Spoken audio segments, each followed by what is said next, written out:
So hello everyone, I'm Jobel Villafañe-Pagán. I'm from the University of Puerto Rico, Maya West, and I was working during the summer with Dr. Dayne with the Galena, Galena Energy Infrastructure and Environmental Challenges mapping.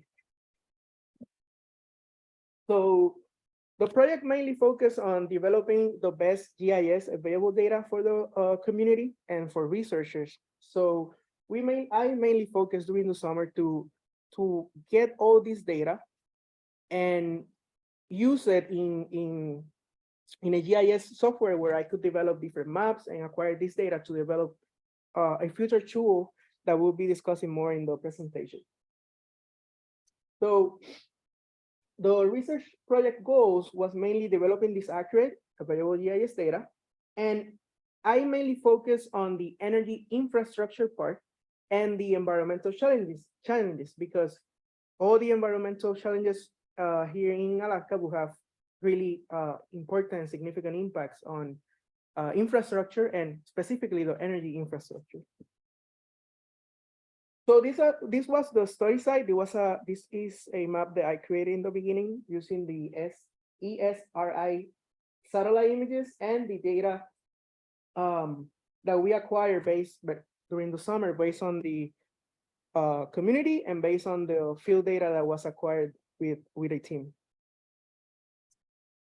So as you can see here, the town of Galena, that is the study area, it has really important and challenging environmental aspect.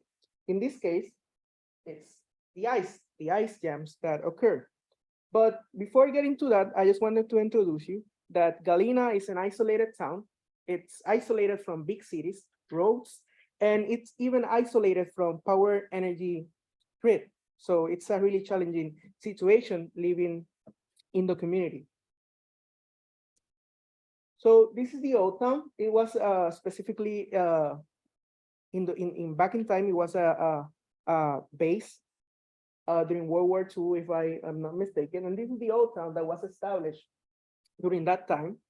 And the old town, it's literally parallel to the river channel. So you could imagine the challenges that you could have with floodings related to the community. And this other region is the new town, where this is part of the old town, but this getting more inland is new town because they had in the 70s and 80s significant flooding. So they were forced to move inland because of the river. And a really new town was developed. And actually the town, just to have a perspective, is about 270 miles from Fairbanks. So it's a really distance from Fairbanks. This is an example of the ice breakups that occur. This is a NASA images where you could see that the dark navy blue, it's the flooding caused by the ice jam more down the river. So the ice jam mainly occur more down the river. It acts as a blocking, what's the name in English? Like a dam, yes, thank you. So it acts like a dam and literally causes the flooding, and progressively the flooding will be going river upward.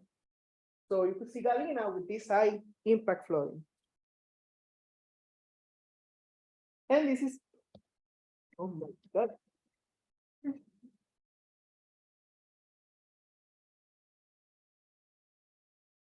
Okay, so this is a time-lapse video to see how does this flooding occur when there's an ice jam. You have the blocking of the waterway of the channel, and then you will see this progressively moving across the Yukon River. This is an example of the 2013 event of flooding because of the ice jam, where Old Town was completely affected. And you could see that literally there was a few feet. I think it was about 10 feet more to 15, depending the flooding parameters, but it literally flooded all of the Old Town, and it was declared as a significant flooding by FEMA. So to get the bigger picture, the main purpose of this project was to have, this available data to the communities where they can use it for researchers or the community in that particular. So for me, it's important because in terms of flooding, you have this Galena flood map that I developed using the National Weather Service parameters, where you have continuous, and it would be really awesome to have continuous flooding data related to the ICM, and you could develop this type of map and have access to it. And it's really important. Like literally could save life. You have a good for risk assessment, emergency infrastructure, etc. And also part of the research was getting the new data where you compare the beginning of the internship. I used these images, and then we got this from cartorium drone imagery, where it was a really important change in the georeference data. Like literally you have a few feet of good data and good resolution. So this is mainly as a whole, all the data using the drone imagery and the old town, base town, old town and the base and the new town important places. So as a research method, I use QGIS as a system software, so it's open source and the communities could continue using it. And using literature and understanding some of the maps, the National Weather Service, etc. So there was a lot of methodology used. And the lesson learned were understanding QGIS, because I had never used QGIS. And it was quite different from ArcMap, so it was really interesting and challenging. The Alaska data sets limited, so it was hard to create more maps with the available data, but in the future, I know that we could get more data. And the suggestion is the same: getting new data, getting new digital elevation models, more drone imagery, and all of that could help us to get more accurate maps and more accurate tools for the community. So in conclusion, learning in QGIS and developing the preliminary maps was really successful for me, because it was something new for me. And the context of the ice jams, like I come from the tropics, so I didn't know that ice could cause that type of flooding. So for me, it was really was an interesting project. I learned a lot. I learned a lot from Dayne, and I am really thankful for the experience. And I hope that in the future, all these data could be used for communities and for researchers, so we could have a better way of, better style of living here in Fairbanks and in isolated communities, because I know that Galena is one of many communities that need that type of tool. So thank you so much. And yeah, finished. Sorry for being so fast, a lot of information, but I hope that you enjoy the presentation. Thank you so much. Also, really quickly, I wanted to show, this was one of the maps that the community sent to us, so we could use it as a reference for buildings, like key buildings that they mainly identify. So really nice, really nice. Thank you. Question? Oh. I completely forgot. Yes. So you guys are learning QGIS and you've been collecting and putting a bunch of data sets together and documenting where you got those. Are you feeling comfortable that we're going to have a fund that we can?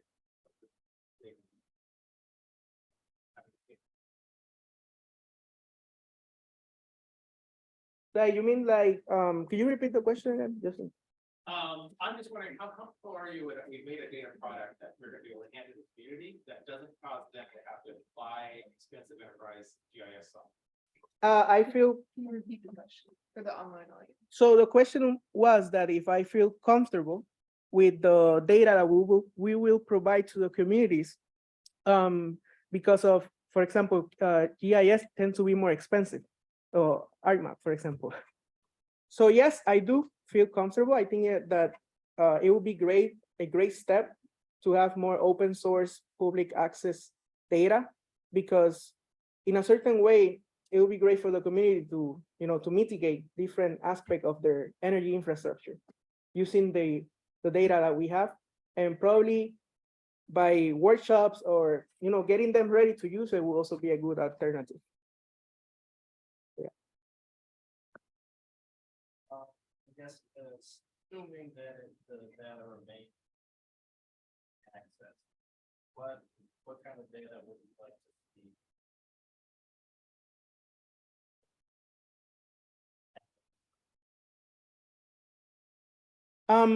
I think that for the moment, to identify more energy systems in the area. So maybe see where's the solar farm that I know that they have, see if they have other energy systems, maybe identify them. But I think that for the moment, the main data that I would love to see is the digital elevation model, because it could help you to get more flooding maps, more accurate data of the floodings. So I think that would be a really important part for the energy infrastructure. Other question? Yes. You're coming from Puerto Rico. How was your last summer? It was great. I miss a lot of my family, my fiance, everyone from back home, and I won't see them until November, but I know that these opportunities change my life, like change with in so many aspects. And thank you so much, everyone. And it has been a really great experience. Thank you.